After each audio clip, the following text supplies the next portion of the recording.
Feminism wants you. It wants you to think that it's your friend, but it's not. At first, it will come on really sweet. It'll tell you that patriarchy hurts men too. Feminists do not want you to lose custody of your children. The assumption that women are naturally better caregivers is part of patriarchy. All you have to believe is what you already do, that women are as fully human as you are and deserve a fair shake in life. It's an offer you can't refuse. But feminism lies, because that's not all it really asks of you. I want to start by asking a question. If feminism is a movement for equality, why do we not see equal representation of both genders' issues? And why do we not see feminists complaining about benefits that women have over men in certain situations? This is Jill. This is Jack. He is 25% less likely to graduate college. Studies suggest he is just as likely to experience domestic violence or rape, but he receives almost no support as a victim of either. In fact, he's more likely to be arrested than his female abuser. He serves 60% more for the same crime. He is 4 times more likely to be unsheltered and homeless. Men make up 80% of suicide victims, 92% of workplace deaths, 97% of combat deaths, and 77% of homicide victims. If these statistics applied to Jill, we would say they were evidence of Jill's oppression by Jack. Men are objectified, men are raped, men are mistreated, just like women. Yet feminists continue to place this blanket judgment over all men that they are all privileged, and all women that they are all oppressed. Feminism is damaging the relationship between men and women. Feminism in one word, degrading, obnoxious, belittlement, narcissistic, insatiable, dishonest, childish, misinformation, hypocrisy.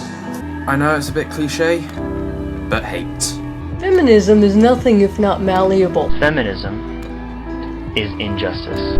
Feminism tells men they are bad for being male, that men should show their emotions more, but if they do, they should quit crying their male tears. Go down to the grave site. That men sitting with their legs spread on a train is sexist, but telling men they can't come to an equality meeting is not. Feminism tells people that love is just sexism, and that a family is just a burden, and that anyone who says otherwise is just a misogynist. If men don't have to be aggressive in order to be accepted, women won't feel compelled to be submissive. If men don't have to control, women won't have to be controlled.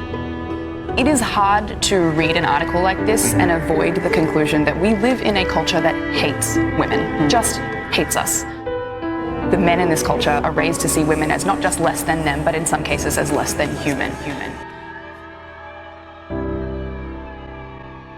Men have bled for their women, fought to protect their women, died for their women, and admonished each other for millennia to love their virtuous women as Christ loves the church, to treat their honorable women as queens and as jewels, to present to them the heads of the men who displease them, and to duel to the death to defend their honor. And you think men hate women.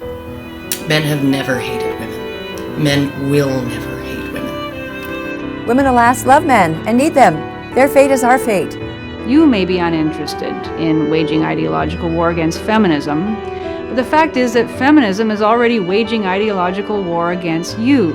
You don't get to choose. So in short, we are not in fact biting the hand that fed us freedom, safety, and a voice, but instead we are not taking the one that encourages us to join them in their fight for supremacy and entitlements. We respect the women who have fought for equality in the past, by taking that equality and acting like equals to men, instead of claiming we deserve more entitlements like spoiled little brats, and setting back the world's view of women 70 years. The answer to male supremacy is not female supremacy. The answer is equality, mutual regard, and respect. Let's try that.